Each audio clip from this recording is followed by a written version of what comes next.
கோயில் இன்னைக்கு அதுல 91 லட்சம் பேர் பாப்பா போய் கும்பிட்டு வந்துட்டான். அவன் துரோகியா 40 வருஷமா என் பள்ளிவாசல புடிங்கி உத்தரப்பிரதேசத்துல வச்சிட்டு இருக்க இவன் யோக்கியனா. 40 வருஷமா என் பள்ளிவாசல் இவன் கொடுக்கல எனக்கு. இன்னைக்கு கூட மஸ்தான் பாயிட்ட ஒரு பஞ்சாபி பொம்பளை இந்த இது ஜேர்னலிஸ்ட் பத்திரிகையாளர் பெண் ஒருவள் வந்திருந்தார்.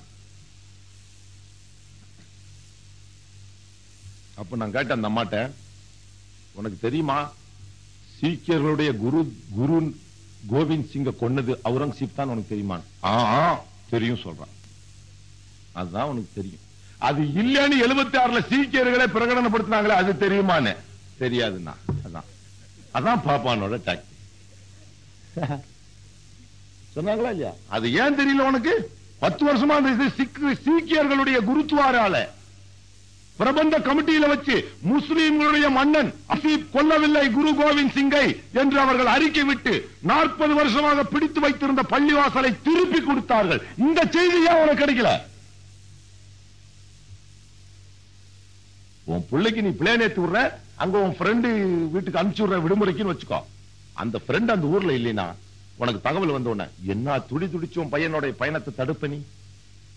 அது மாதிரி அனுப்பிச்சு வச்சவன் வதந்திய கிளப்பின இதே சர்க்கார் வதந்தியை திரும்ப பெற்றுக்கணும்ல.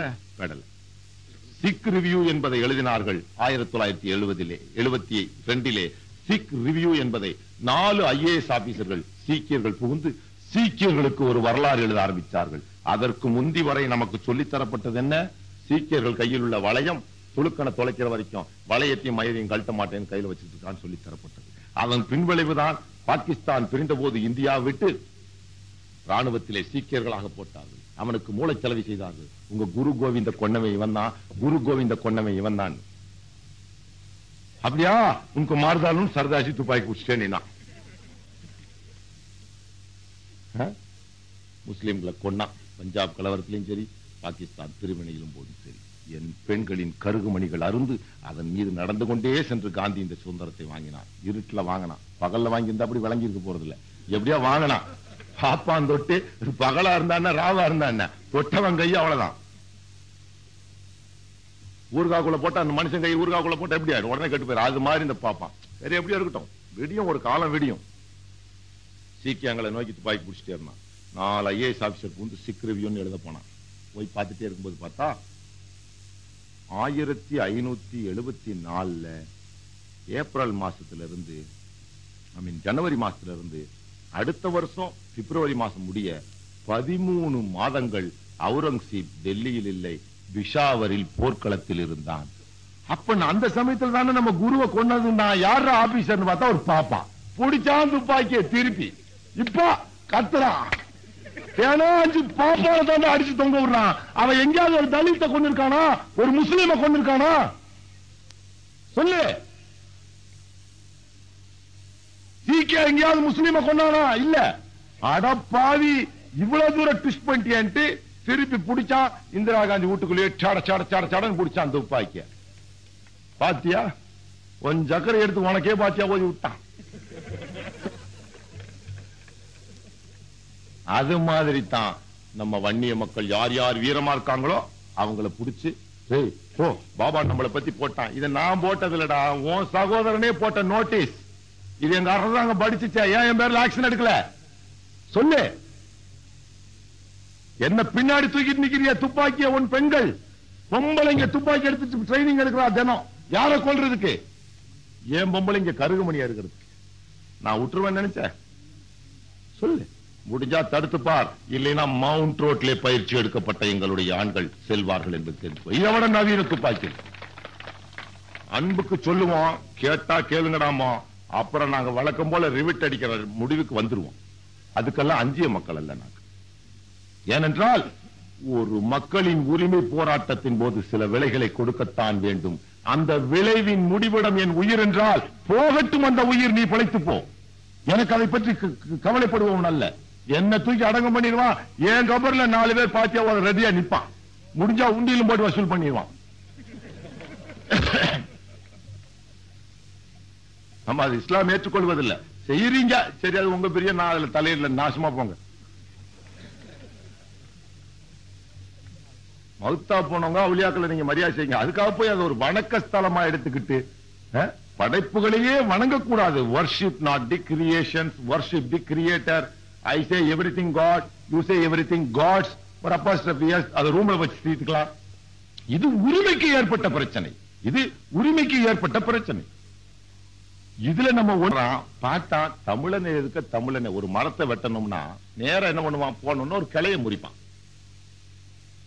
ஒரு கிளைய முறிச்சு அதுலயே கோடாரி காம்ப சீவி அதுல கோடாரி சொருகி வெட்டுவான். நம்மள ஒருத்தனை எடுத்துட்டான்டா நம்மள அழிப்பான். சொல்லு, இவன் என்ன பண்றான் பாப்பான், கிளையும் நம்மள முறிச்சு கையும் நம்மள விட்டு கொள்றதையும் நம்மள விட்டு செய்யறான். எவ்வளவு புத்திசாலி பாராவன், அந்த பாராட்டலாம். ஆனா அவனுக்கு பழியாவது அப்பாவி தமிழ் மக்களாகிய நீங்கள் என்று எண்ணும் பொழுதுதான் வேதனை வடிகிறது. இன்று இங்க இருந்து இன்னைக்கு இப்போ பால் தாக்கறையே உங்களை உதைக்கிறான்னு வச்சுக்கோ. இப்ப நொடிச்சு போயிட்டாங்க, இன்னும் கொஞ்ச நாள் ஆனா துல்லாம் உதைக்கிறான். உடனே நீ ஓடி போய் முஸ்லீம் வீடுன்னு பாப்பியா, இந்து வீடுன்னு பாப்பியா, உடனே உனக்கு ஒழுகுற அங்க தொப்பி போட்ட முஸ்லீமே, தொப்பி போடாத முஸ்லீமே, தமிழ வன்னிய இவன் அந்நியன் பாட்டா உதைக்கா. தமிழ் பேசுறவன் எதிரின்னு அடிச்சான், கன்னடம் பேசுறீங்க அப்படிதான் அடிச்சான். அப்புறம் டாக்டர் எல்லாம் போராட்டம் பண்ணி போனாங்க. இப்ப டைம் கொடுத்துருக்காங்க, எங்க தண்ணியை கொடுக்கலையா உனக்கு ரோடு கிடையாது, ஒரு ரோட்ல நீ டீசல் கிடையாது. மனசாட்சியை ஒரு 10 நிமிஷம் டாக்டர் இப்படி கழட்டி வச்சாருன்னு வச்சுக்கோ, நிலவரமே வேற. தேசிய நெடுஞ்சாலையில பெட்ரோல் போகாது, கர்நாடகாவுக்கு டீசல் போகாது, அவனுக்கு கேஸ் போகாது, நெய்வேலியிலிருந்து கரண்ட் போகாது, ஆபரேஷன் எல்லாம் நின்னு போகும், அங்கங்க சாவான். என்னடா தேசிய சாலையில மாத்திரம் நதியில இல்லையான்னு ஒரு முடிவை எடுத்தோம்னா அடங்கிது. ஆனா டைம் கொடுத்திருக்காரு, சீக்கிரம் முடிச்சிருங்க அவ்வளவு. மனசாட்சி பலர் பாதிக்க, அங்க இருக்கிற கன்னடம் கூட பாதிக்க கூடாது. அவனு ஒரு காலத்துல திராவிடனா இருந்தவன் தானே. 2 பாப்பான் விளையாடுறதுக்கு நம்ம இது பண்ணக்கூடாதுன்னா நம்ம நாங்கள் மராட்டிய மக்களுக்கு எதிரானவர்கள் அல்ல. அவனும் பாவம் சிவனை வழங்கிட்டு இருந்தவன் தான். சிவசேனான்னு வச்சதுனாலதான் விஷ்ணுவை வணங்குறான் பார். விஸ்வ இந்து பரிஷத், RSS இவர்கள் எல்லாம் யார் தெரியுமா சகோதரர்களே? கமுக்காட்டுக்குள்ள விஷ்ணுவையும் பிரம்மாவையும் தூக்கி வந்தார்கள். தென்னாட்டை பொறுத்தமட்டில் சிவனுடைய வழிபாடுதான் இருந்தது. அங்கிருந்து கொண்டு வந்தான் சோமக்குடிபானத்தின் போதை மயக்கத்தில் பாதை மாறி வந்த தருதலைகள். வரும்பொழுது ஆடு மாடு அவர்களிடம், நாடு நடப்பு நம்மிடம். இன்று ஆடு மாடுகளோடு நாம், நாடு நடப்பு அவனிடம். நீ இருக்கிறத பறி கொடுத்துட்டு இருக்கியா, நீ தேச துரோகி. நான் சொன்னதை கேட்க மாட்டேன்னா ஒண்ணு நீ தண்டி போட்டிருக்கணும், இல்லைன்னா உனக்கு புத்தி இல்லாம இருக்கணும். ஒன்னு எதிர்பார்த்து நான் குனிஞ்சிட்டு இருப்பனா முடியாதுடா. விடுதலைக்கான போராட்டம் விலை என்னவாக இருந்தாலும், விளைவு என்னவாக இருந்தாலும் இருந்து விட்டு போகட்டும் என்று சொல்லக்கூடிய மக்கள் நாங்கள். வந்தா இது கொஞ்சம் தண்ணியை போட்டு விட்டான் ராஜாக்களுக்கு. இது விஷ்ணுன்னா, இது பிரம்மன்னா, இது என்னடானா இது படைக்கும் கடவுள்னா, இது என்னடானா இது காக்கும் கடவுள். அப்ப எங்க ஊர் சிவபெருமான் அவர் அழிக்கும் கடவுள். இந்த துரோகி அவனுக்கு எதிரியா தெரியல. நாங்க பார்த்தோம் குழம்பி, இந்த 3 எங்களுக்கு வேணாம், படைப்புகளே வேண்டாம், நாங்க படைச்சவனத்தான் பிடிச்சுக்கோ, டக்குன்னு அப்படி ரூட்டை மாத்திட்டோம். அது அழிக்கும் கடவுள்னா. அதனாலதான் சிவசேனாக்காரன் சிவன் பேரை வச்சிருக்கனால பாரதிய ஜனதா விஷ்ணு ராமனின் அவதாரங்களாக இருக்கிறனால அவன் அழியறத பார்த்துக்கிட்டு சத்தம் போடாம இருக்கான். ஏன் அவனும் இந்து தானே. அவனை நடுரோட்ல ஒருத்தன் சுட்டான்ல, நேத்து கூடாது பாண்டியில ஒருத்தனை சுட்டானே. அப்ப இந்த பாரதிய ஜனதாக்களும் விஸ்வ இந்து பரிசுகளும் எங்கே போனீர்கள்? மனைவியை கூட அவன் நிறுத்தி வச்சிருக்கிறான் சிவசேனக்கார ஒருத்தன். அவனை துப்பாக்கி கொண்டு சுட்டார்களே, அப்ப அவனுக்கு அறிவு இல்லையா? அவன் இந்து இல்லையா? அவன் இந்து அல்ல, அவனுடைய சாஸ்திர கணக்குப்படி. ஏன் விஷ்ணு பக்தர்கள் அவர்கள் விஷ்ணுதான் வாழணும்னு நினைச்சான். சிவனுடைய பக்தர்கள் சிவபுராணப்படியும் லிங்க புராணப்படியும் விஷ்ணுவின் பெயரை கூட உச்சரிக்கலாகாது. இங்குள்ள சிவாயத்துகள் யாராக இருந்தாலும் எடுத்து லிங்க புராணத்தை படித்து பாருங்கள், 38வது ஸ்லோகத்தை.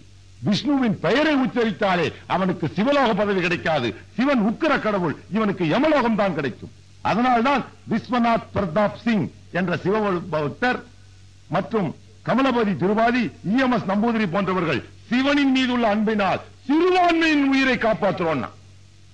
விஷ்ணு கோயில் கட்ட விடக்கூடாதுன்னு சொன்னா இவன் ஜாதி வெளியே வந்துருமா. முஸ்லிம்கள் பள்ளிவாசல் இடிக்காதேண்டா. அப்படின்னா என்ன அர்த்தம்? ராமன் கோயில் கட்டாதேன்னு அர்த்தம். ஏன்? ராம 2% பேருக்கு தான் கடவுள். விஷ்ணு பக்தைகள், ஜெயலலிதா விஷ்ணு பக்தை, கும்பமேளத்துக்கு தான் போறா. அவ குளிக்கிறதுக்கு தனியா ஏசி ஹெலிகாப்டராமா? சொல்லு. அவ போக முடியாது. இதே சங்கராச்சாரியார் இவன் ஏன் போய் ஜெயலலிதா போய் கும்பிட்ட படம் ஒன்ன கூட நீ போடல? அவ ஐயங்கார், இவன் ஐயர். எப்படி பார், தன்னோட ராமன் கோயில கட்டுறதுக்கு நம்ம சிவபெருமானுடைய வணங்குகிற மக்களையே உபயோகப்படுத்துறான் பார். உன்னை மத ரீதியாவும் பொல்யூட் பண்ணிட்டான், சமுதாய ரீதியாவும் பொல்யூட் பண்ணிட்டான், சட்ட ரீதியாவும் பொல்யூட் பண்ணிட்டான். நீ மூணையும் மீண்டு வெளியே வருவேன்னு பார்த்தோம். என்ன நீ வர்ற மாதிரி தெரியல. எங்க ரூட்ல நாங்க போலாம்னாலும் மனசு கேட்க மாட்டேங்குது. சரி, உன்னை கொஞ்சம் காலம் தான் கொடுப்போம். நீயா அவன் கூட இருந்தீனா தெரிஞ்சுக்கலாம். இன்னைக்கு சிவசேனா என்று வைத்திருப்ப ஒரே காரணத்திற்காகத்தான் விஷ்ணு பக்தர்களாகிய விஸ்வ இந்து பரிஷத்தை சேர்ந்தவர்கள் சத்தம் போடாம இருக்கிறான். இவ்வளவு பெரிய இயக்கத்தை அழிக்க விடலாம? 3 வருஷத்துக்கு முன்னாடி வரைக்கும் இந்த ஊர்ல பாரதிய ஜனதானா என்னன்னு தெரியாது உங்களுக்கு? எப்படி அவங்க கூட சேர்ந்து அவனையே கழுத்தறுத்துட்டு எதிர்கட்சி தலைவர் நான் தாங்கிறான். ஏற்கனவே 60 கோடி அங்க சவுப்பாக்குல லால் பாக்குல பறந்துகிட்டு இருக்குது. இவன் போய் 63வது கோடி ஏற்றி வைக்கிறான். இதுக்கு இவர் இப்படி செஞ்சிருக்க வேண்டாமே. அத்வானி தயார் என்றால் இங்குள்ள விஸ்வ இந்து பரிஷத்துகளுக்கும் RSSகளுக்கும் நான் சவாலாகவே விடுகிறேன். நாளையே நீங்கள் மஸ்தானோடு தொடர்பு கொள்ளுங்கள். அவர் எனக்கு வந்து சொல்லுவாரு, நாளைக்கு அத்வானி வரட்டும், ஒரு ஆள் கூட வர வேணாம், நான் அழகா கூட்டிட்டு போய் தேசிய கொடி அவன் எங்க ஏத்தணுமோ அங்க ஏற்றி கொடுத்துட்டு வர்றேன். இது சேலஞ்ச். இந்த உள்ள மகாராஷ்டிராவில் உள்ள அத்தனை இந்து இயக்கங்களுக்கும் சொல்லுகிறேன். அத்வானி மட்டும் என் கூட வரட்டும். செல்ஃப் டிரைவ்ல போறேன். நான் செல்ஃப் டிரைவ்ல நானே வண்டி ஓட்டிட்டு போறேன். வா, உனக்கு எந்த இடத்துல கொடி ஏத்தணும் காஷ்மீர்ல சொல்லு, ஏத்தி வச்சுட்டு வரலாம். இது எதுக்கு போய் இப்படி செலவு பண்ணி ஒரு ஸ்டண்ட் அடிச்சுட்டு தெரியல?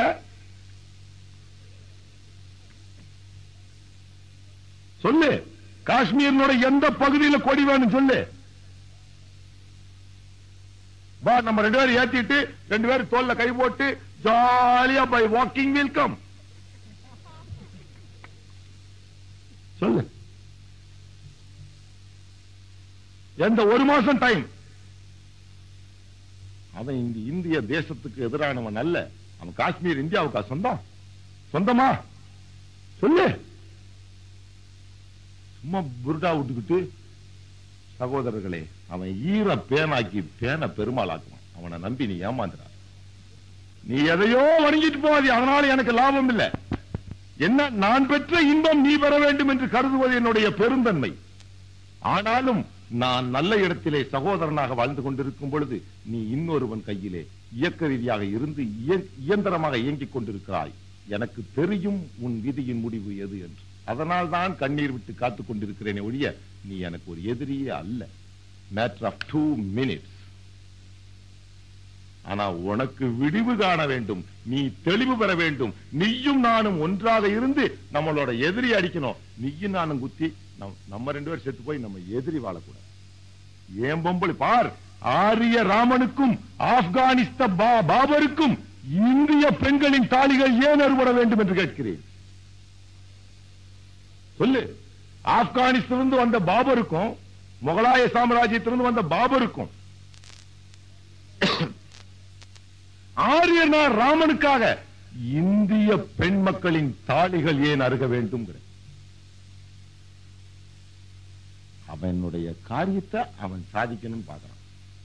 அதுக்கு அவன் இதெல்லாம் ஒரு 5 வருஷத்துக்கு முன்ன இருந்துச்சா சொல்லு. வரதாபாயும் மஸ்தான் பாயும் ஒண்ணுதான், 2 பேரும் தோஸ்தான் தான். இன்னைக்கு எவ்வளவு நாங்க பண்ண வேண்டியது சொல்லு. இவனே மந்திரி சபையில இடம் இருந்தான் வாஜ்பாயும். அப்ப இருந்துச்சா? இல்ல. இப்போ ராமன் கோயில் விஷயத்தை விட்டுட்டான். விஸ்வ இந்து பரிஷத் கைய கழுவிருச்சு. இங்க சிவசேனா கைய கழுவிருச்சு. அஸ்ஸாம் கணபரிஷத்தை இழுத்து பார்த்தான், அவன் கைய கழுவிட்டான். போடோ மூவ்மெண்ட்டை கைய போட்டு பார்த்தான், அவனும் கைய கழுவிட்டான். குஜராத்தி சங்கத்தை கைய விட்டு பார்த்தான், அவனும் கைய கழுவிட்டான். மகாவீரை புடிச்சு பார்த்தான், அவனும் கைய கழுவிட்டான். ஜெயினர்களை புடிச்சு பார்த்தான், அவனும் கைய கழுவணும்னு பார்த்தான். எல்லாம் நாகாஸ் வேணான்ட்டான். நாகாஸ் அவன் வீரமான மக்கள், அவன் இந்திய கான்ஸ்டிடியூஷனே வேணாங்கிறான். அப்ரிஷியேட்டிவ் என்ன, அவன் போட அடிப்படையா வேணான்ட்டான். அவன் வேணான்ட்டான். இவன் எல்லாரும் கை விட்டோன்னு பிஜேபி காரன் பார்த்தான். உடனே ஏத்தான்னு கத்தனான். வரவிட்டாரு. முதல்ல பாட்டாளி மக்கள் கட்சிக்காரங்களும் ஜிகாத் கமிட்டிக்காரன் தான் கன்னியாகுமரியிலே கருப்பு கொடி காமிச்சோம். அதே குளச்சலில் 2-3 ஆண்டுகளுக்கு, ஒரு 10 ஆண்டுகளுக்கு முன்னால் நடந்த மண்டை கலவரத்தில், மண்டைக்காடு கலவரத்தின் பின்விளைவு, முஸ்லிம்கள் தொப்பி போட்டுக் கொண்டும் கிறிஸ்துவர்கள் சிலுவை போட்டுக் கொண்டும் தமிழ் மக்கள் தமிழ் பேசிக் கொண்டும் தெரிய முடியாத நிலை. இன்று அந்த பார்ப்பனர்களையே நாங்கள் அடித்து துரத்தக்கூடிய அளவுக்கு வந்தோம். அதே அவன் தைரியம் உள்ளவன் டாக்டர் திண்டிவனத்து மேல போக வேண்டியது ட்ரங்க் ரோட்ல, தேசிய ஒற்றுமைக்கு தானே போற, தேசிய நெடுஞ்சாலையில் போயிருக்க வேண்டியதானே NS-47ல. வன்னிய மக்கள் அவனை உதைச்சு துரத்திடுவாங்கிற பயத்துல அப்படியே ஹெலிகாப்டர் ஏறி குச்சி போயிட்டான். போயிட்டு வந்து அவன் புறப்பட்டதுக்கு அப்புறம் தான் சொல்றான் இந்த ரோட்டில் அவன் போனான். ஏன் சொல்லியா? திருட்டு தாலி கட்டுறியா நீ? சொல்லுங்கள், திருட்டு தாலி கட்டுறியா நீ? உண்மையாலுமே ஒரு மக்களுக்கு போறோம் வாங்க, நம்மளாம் ஒன்னது பாரு, நாங்க கூப்பிடுறோம் பாரு, வாங்க டாக்டர், நீங்க வாங்க தொழில்மலை, வாங்க மஸ்தான் பாய், நம்ம தமிழ் மக்கள் ஏனைய பிற்படுத்தப்பட்ட மக்கள் அனைவரையும் ஒண்ணுபடுத்தி வச்சுட்டு வரலான்னு பல ஊர்ல இருந்து நாங்க செலவு பண்ணி அதை பண்ணி இதை பண்ணி கூட்டிட்டு வந்து போடுறோமே. ஓப்பனா மைதானம் போட்டு இத்தனாம் தேதி பேச போறோம், இத்தனாம் தேதி எங்க உரிமை பத்தி பேச போறோம், இத்தனாம் தேதி நீங்கள் நானும் ஒண்ணு சேரலாம் அப்படின்னு நாங்க சேர்றோமே. என்ன இவர்கள் எல்லாம் இந்துக்கள் என்று சொல்லி நீ முத்திரை குத்தியவன் தானே? நானும் ஒரு காலத்துல ஒம்மாரி இருந்துதானே இந்த எழுச்சி வாயினா இருந்தது போதும்னு விட்டுட்டு ஓடியாந்தேன். நான் என்ன அப்படியே நபிநாயகம் வாய் சொன்ன டபால் வானத்திருந்தா குதிச்சிட்டேன். இல்ல நீ வாயிலா பெற்றுருச்சு இல்லையே. எனக்கு தன்மானம் வேணும், நான் வேணாம் கழுதை குப்பை வச்சுக்கோ நீ வந்துட்டேன். ஒன்ன கைய பிடிச்சிருத்த வான்னு இல்லையே. இதை விட முஸ்லிம் பன்றிகள் நாய்கள் பேய்கள்லாம் எழுதியிருக்காங்க. ஆனா முஸ்லிம் மக்களே உங்களுக்கு கொஞ்சம் அறிவு, உங்கட்டையும் ஒத்துமை, உங்கட்டையும் ஒத்துமை. ஒருத்தன் பார் மஸ்தான் சாஹிப் சொன்ன மாதிரி இங்க ஒரு ஹிந்துவை குத்துன உடனே அவன் பேர்ல அந்த ரோட போட்டான். 14 இஸ்லாமியர்களை சல்மான் ருஷ்டியின் காலத்தில், சல்மான் ருஷ்டிக்காக பிரிட்டிஷ் கவுன்சிலுக்காக பெட்டிஷன் கொடுக்க போனார்கள். சல்மான் ருஷ்டியை கண்டித்து 14 பேர்த்த முகமது அலி ரோட்ல சுட்டு தள்ளனா இஸ்லாமிய சிறுவர்களை. என்ன செஞ்சீங்க இது வரைக்கும் நீங்க? அவன் பேர்ல ஒரு ரோடு கிடையாது. சுரண்டி திங்கிறது அவன், பழிய போடுறது நம்மள. 10,000 பேருக்கு ஒரு டிகிரி ஹோல்டர் இல்ல, 50,000 பேருக்கு ஒரு போஸ்ட் கிராஜுவேட் இல்ல, 1,00,000 பேருக்கு ஒரு டாக்டர் இல்ல, 5 லட்சம் பேர்ல ஒரு வக்கீல் இல்ல, 10 லட்சம் பேருக்கு ஒரு IAS ஆபீசர் இல்ல, 50 லட்சம் பேருக்கு ஒரு IPS ஆபீசர் இல்ல. சுரண்டி திங்கிறதெல்லாம் அவன். நம்ம இங்க வந்து சீட்டா கேம்ப்லயும் அங்கேயும் இங்கேயும் பிளாட்பாரத்திலையும் கொடுத்து நடத்திக்கிட்டு வெளிநாடுக்கு போய் பொழைக்க போயிட்டோம். இவனுங்க ஒன்னும் வேலை கொடுக்க மாட்டான்னு தெரியும் நமக்கு. முஸ்லிமா நோ வேலை மகாராஷ்டிரால இல்லையா பாய்? எனக்கு தெரிஞ்சு 3-4 இன்ஜினியர் வந்து என்னை பார்த்தான். இன்ஜினியர் நீ முஸ்லிமா? நோ நோக்கரி நை, கெட் அவுட். ஏன் சொல்லு. தமிழனா உனக்கு அந்த மாநிலத்தில் இடம் இல்லை, இந்த மாநிலத்தில் இடம் இல்லை. பர்மாக்காரர்களை பாராட்ட வேண்டும். அவர்கள் அகதியாக வந்தவுடன் அவர்கள் முதலில் செஞ்சது சென்னையிலே பிளாட்பாரத்தில் பர்மா பஜார்னு ஒண்ணு வச்சான். என்ன சொன்னா, நாங்க அங்க மாடியில பொழைச்சோம்டா, வெளி மாநிலத்துல போய் இன்னைக்கு பிளாட்பாரத்துக்கு வந்துட்டோம்டா, அன்னைக்கே பஜாரை வச்சு விட்டு போனான். தெருவுக்கு வந்துட்டோம்னு காமிச்சான். அன்னைக்கு நம்ம விழிப்புணர்வு அடையுது. இப்ப இந்த ஏக்தா யாத்திரையில இவன் பிளான் பண்ணது என்ன? அங்க போவான், சீக்கியம் சுடுவான், முஸ்லீம் சுடுவான், முஸ்லீம் சுட்டான்னு நாடு பூரா நம்ம பெண்களின் கருகமணிகளை அறுக்க திட்டம் போட்டார்கள். இந்துக்களை எல்லாம் ஒன்று சேர்க்கலாம். இதான் சிவசேனா கூட சண்டை, விஸ்வ இந்து பரிஷத்து கூட சண்டை, வித்யார்த்தி பரிஷத்து கூட சண்டை, அகில Bharatiya Vidyarthi பரிஷத்து, ordinary பரிஷத்து, urgent பரிஷத்து, emergency ஏழவ எடுத்தவனுகளா, letter பேடுகளா. அதனால இந்த யாத்திரையை தொடர்ந்தான். கலவரம் வரும், அதை காமிச்சு பணத்து மேல கண்ணீர் விடலான்னு நினைச்சான். மறுபடியும் கலசத்துக்கு போலாம். அப்படியே அங்க போய் காஷ்மீர் தீவிரவாதிகள் சுடலைன்னா என்ன, நம்மளுக்குள்ளேயே ஒருத்தரை நம்மளே சுட்டு போட்டு நம்ம வேலை பண்ணிக்கலாம்டான்னு பிளான் பண்ணி போனான். இவன் திட்டம் அப்படித்தானே பார்த்தான். சென்ட்ரல் கவர்மெண்ட் மத கலவரம் கிளம்பிச்சுன்னா பின்விளைவுகள் வேற வேற மாதிரி போயிரும். டக்குன்னு அந்த கூட்டம் போற ரோட்ல லேண்ட்ஸ்லைடு வந்துருச்சு, நிலச்சரிவு வந்துருச்சுங்கிறான். ஒரு மண்ணாங்கட்டியும் இல்ல, நிலச்சரிவை போட்டோ எடுத்து போட்டுங்களாடா. பின்னாடியே பிரிட்டிஷ் BBC காரன் போயிட்டாங்க கார்ல. அவங்காரு மாத்திரம் எப்படி நிலச்சரிவு, அவனை புரூஃப் வச்சிருக்கானா போயிட்டான். இவனை மாத்திரம் தூக்கிட்டு ஹெலிகாப்டர்ல கொண்டு போய் இது ஏத்துறா ஒரு கொடியானா, இவர் இருந்தது கொடியை உடச்சு போட்டு அதை அங்க ஏத்தன கொடி இவன் கொண்டு போனது கன்னியாகுமரி கடல்ல 3 கடல் சம்பவிக்கிற நினைச்சு அதை ஏத்தல. காஷ்மீர்ல துணியில தச்ச கொடி தான் கொடுத்தான். அது போய் ஏற்றி வச்சுட்டு வந்துட்டாரா. இதுக்கு இவ்வளவு கஷ்டமா படணும் நீ? Just one phone call enough. I will take you within 1 hour. Wherever you want, I will play you. என்ன கொடி ஏத்தி உனக்கு? அட கும்பி கூழுக்கு அழுகுதாமா, கொண்ட பூவுக்கு அழுகுதாமா. சோத்துக்கு வழிய காண இங்க உள்ள மக்களுக்கு. அதை சொல்லிட்டீங்க நமக்கு தெரியல. இவ்வளவு எங்க கொடி ஏத்திட்டார். பெட்ரோல் விலையெல்லாம் எல்லாம் முடிஞ்சிச்சு உங்களுக்கு எல்லாம். அட முட்டாள்.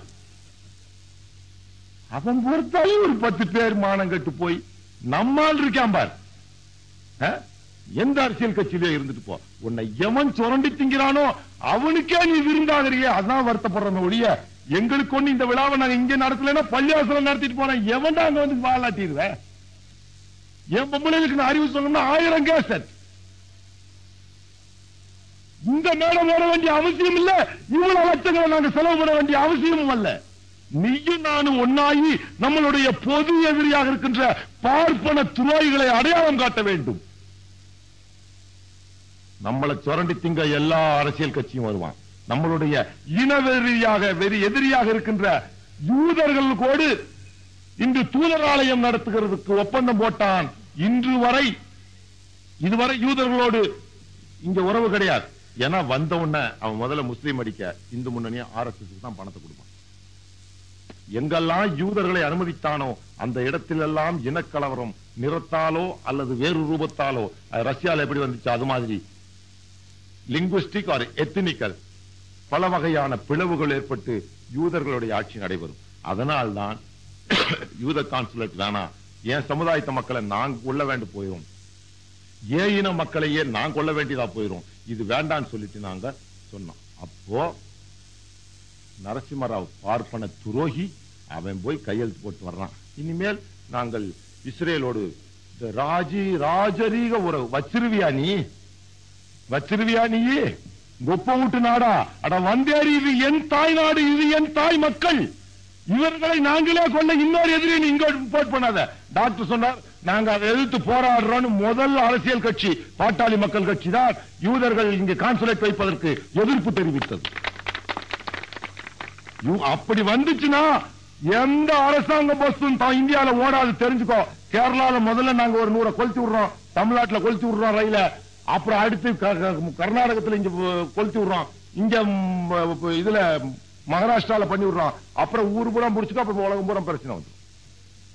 வேண்டாம் ஊத்துலயே அமுத்திக்கோ. Spoiling the stream, don't blame the river.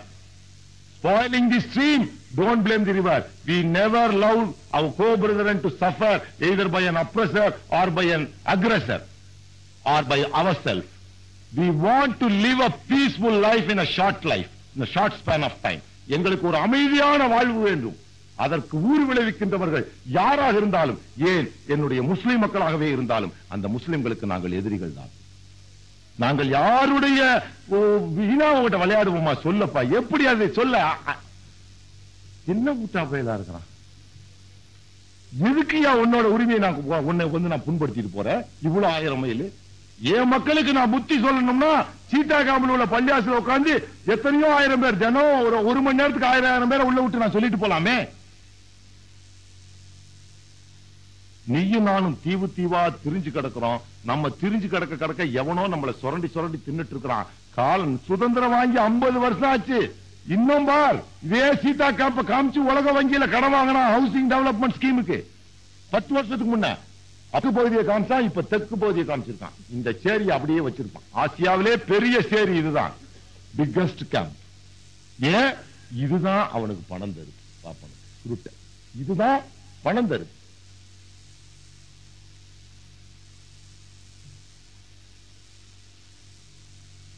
அவன் சுரண்டி திங்க ஒன்னையும் என்னையும் சுரண்டிக்கிட்டு இருக்கிறான்.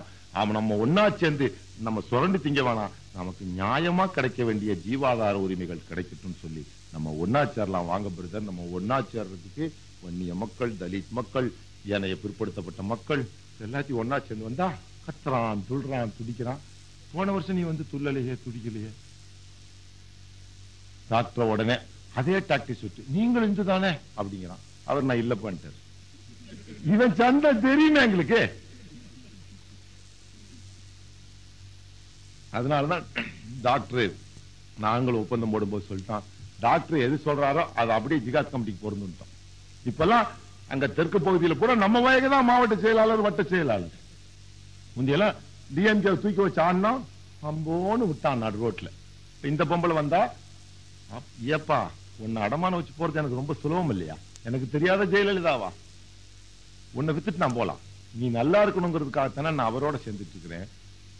நானும் அவரும் சேர்ந்தது மாத்திரம் பத்தாது, நம்ம இருவேறு சமூகங்களும் ஏனைய பிற்படுத்தப்பட்ட தாழ்த்தப்பட்ட மக்களும் ஒன்றாய் இணைஞ்சிட்டா உண்மையாலுமே விடியல் உனக்கும் கிடைக்கும் எனக்கும் கிடைக்கும். நானா தனியா போராடிட்டு இருக்க வரைக்கும் சத்தியமா கிடைக்க போறது இல்ல, நீ தனியா போராடுற வரைக்கும் உன்னால போராட முடியாது.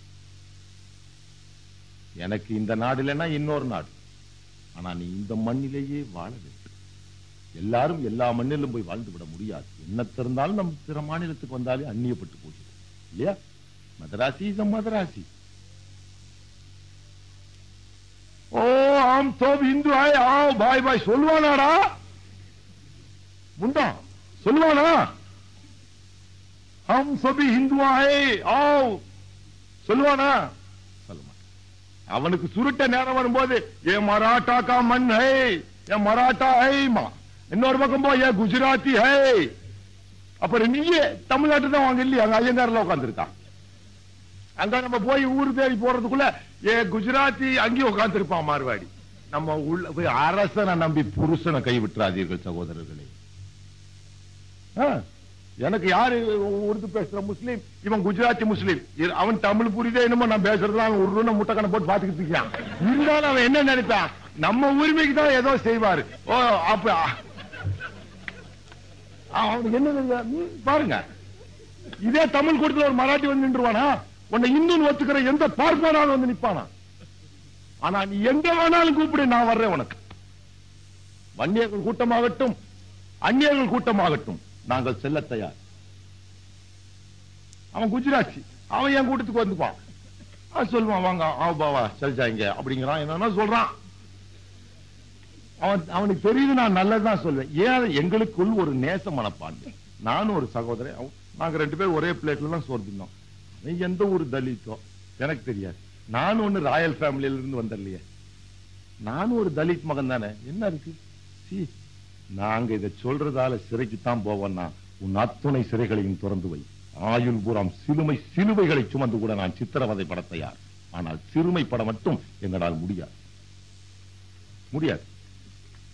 எத்தனை சிறைச்சாலைகள் வேணா வச்சுக்கோ. We feel proud to be a prisoner of India rather than to be a president of India. இந்த நாட்டில் ஜனாதிபதி என்று சொல்லிக்கொண்டு ஏழை மக்களின் பணத்தை சுரண்டிக் கொண்டு சுமார் 240 கோடி ரூபாயை இந்த 10 ஆண்டு காலத்தில் விரயப்படுத்தியவன் வெங்கட்ராமன் காஞ்சி சங்கராச்சாரியாரை பார்ப்பதற்காக. அவன் உனக்கு யோகியனா போயிட்டான். ஏன் உழைச்ச பணத்துல உனக்கு ஒரு கப்பு டீ வாங்கி கொடுக்கிற நான் அயோக்கியனா போயிட்டேனே. உன்னை பார்க்க வந்தானா 1 லட்சம் தமிழ் பெண்கள் அகதிகளாக வந்து நின்றார்களே, அவர்களை பார்க்க இவன் இறங்கவில்லை. அந்த அகதி முகாமிலே அழுது கொண்டிருக்கும் பொழுது இவன் ஹெலிகாப்டர்ல போய் காஞ்சி சங்கராச்சாரியரைத்தான் பார்த்தான். அவன் மதவெறியனாக தெரிகிறான். நீ கண்ணீர் விடும்போது வந்து ஆறுதல் சொல்லிவிட்டு சென்ற நான் அயோக்கியனா தெரியுது. அட நீ விழி இல்லாதவன். நீ விரும்பினாலும் விரும்பாவிட்டாலும் விடுகின்ற காலம் வரத்தான் போகிறது, விடிவது விடியத்தான் போகிறது. வெளிச்சம் வந்தா உனக்கும் தெளிவு பிறந்து. அந்த பாப்பான் பேச்சு கேட்டுட்டு நீ வர வேண்டாம் பிரதர். அவன் ஒன்னையும் என்னையும் மூட்டி விட்டே தான் பிழைக்க பார்த்துருவான். நம்ம நினைப்பு அதல்ல. ஒடுக்கப்பட்ட தாழ்த்தப்பட்ட பிற்படுத்தப்பட்ட எந்த நசுக்கப்பட்ட மக்களுக்கும் குரல் கொடுக்க வேண்டியது ஒரு இஸ்லாமியனின் கடமை. அதை நான் செய்து கொண்டு செல்கிறேன். என்னுடைய வழியில் செல்ல பல லட்சம் மக்கள் காத்துக் கொண்டிருக்கிறீர்கள். உங்கள் இல்லங்களில் தெரியும், என்னை விட தூய்மையா வாழ்ந்தவன் இந்தியாவில் எவனும் இருக்க முடியாது. இதே ஜனாதிபதி அக்யூஸ் நம்பர் 1, நான் அக்யூஸ் நம்பர் 2 ஒரே சார்ஜ் ஷீட்ல இருந்தவங்க தான். நான் இன்னும் சிறைக்கு செல்ல சிரித்த முகத்தோடு காத்திருக்கிறேன். ஆனால் அரசியல்வாதிகள் நம்மை சுரண்டி தின்ன பார்ப்பார்களே ஒழிய, திமுகவே எடுத்துக்கோ, 1/4 நூற்றாண்டு கஷ்டப்பட்டோம், பாடுபட்டோம். இதே மேடையை நம்ம திமுக காரணம் வச்சு போட்டிருக்கிறோம். ஆனா திருவள்ளிக்கண்ணில் அடிபடும் போது கருணாநிதி ஒரே வார்த்தை சொல்லிட்டார், முஸ்லிம்கள் நீ பொறுத்து போன்ட்டார். வாஜ்பாய் பேச்சு கேட்டு 4 கோடி ரூபாய்க்கு ஆயுதம் வந்து இறங்குச்சு கோடியாங்கரையில. டிஆர்ஐக்கு நான் தான் அதை இன்ஃபார்ம் பண்ணேன். இல்லைனா இன்று இந்த பெண்கள் தாலிகளோடு அமர்ந்திருப்பார்களா என்பதே எனக்கு சந்தேகம். அதற்காக நான் சிறைப்பட்டேன். இருந்தாலும் பரவாயில்லை, இன்று பெருமைப்படுகிறேன். பம்பாய்க்கு வந்துட்டு எப்ப போனாலும் நான் ஜெயிலுக்கு தான் போறேன். போன தடவை இங்க இருந்து போய் இறங்கும்போது புடிச்சிட்டு போயிட்டான். அதனால நான் சிம்மாசனத்துக்கு போக போறேன், இதை வச்சு சிறப்படைய போறேன். சத்தியமாக நான் சிலுவைகளைத்தான் சுமக்கப் போகிறேன். இருந்தாலும் நான் சிரித்துக் கொண்டே இருக்கிறேன். ஏனென்றால் நான் பிணமாக போனாலும் பரவாயில்லை, பிற இன மக்களுக்கோ உங்களுக்கோ உங்களுடைய பிறப்புரிமை என் பிணத்தின் மீதுதான் கிடைக்கிறது என்றால் முதல் சாவு சாக நான் தயார். ஒன்றுபட்டு அதற்கு எங்களுடைய உழைப்பு உங்களுக்கு என்று தேவை என்று சொல்லுங்கள், உயிர் கூட கொடுக்க தயாராக இருக்கின்றோம் என்று உறுதி கூறிவிட்டு என் உரைக்கு நிறைவிடுகிறேன். நன்றி.